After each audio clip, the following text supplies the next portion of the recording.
Third thing that comes up in the mortgage process is the term escrow. And there's two things that you need to know is that sometimes escrow can be referred to as the house went under escrow, meaning that you're under contract and you're working towards closing and getting the process processed through like the attorneys and the lender. And that's the situation where you usually don't meet the sellers and the buyers. They're not at the same table at closing. They're done in different phases.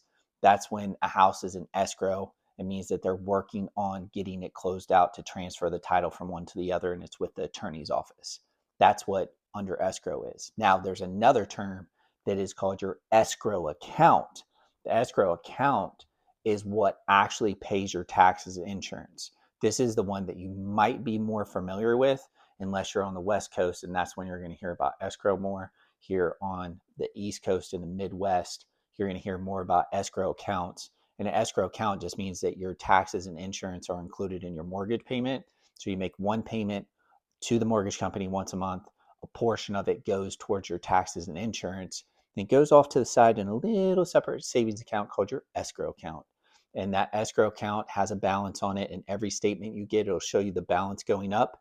And then when the bill comes in for the taxes and the insurance, then you'll see the money leave the escrow account to pay the bills for the taxes and the insurance.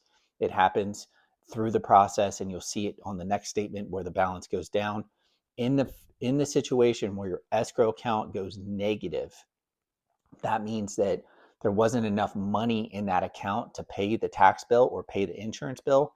And this happens sometimes when you buy a house and the value that you bought it at was much more than what the last person was paying taxes on.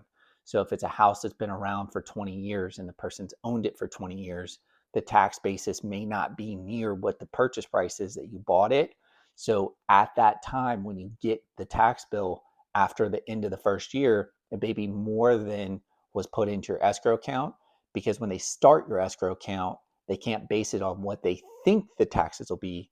They can only base it on what the current taxes are. So the following year, when it gets reassessed for what you bought it for, the taxes shoot up at the end of the year when the tax bill comes. So that's something to be aware of. But those are the two different escrows that are out there. And I hope that explains both of them for you.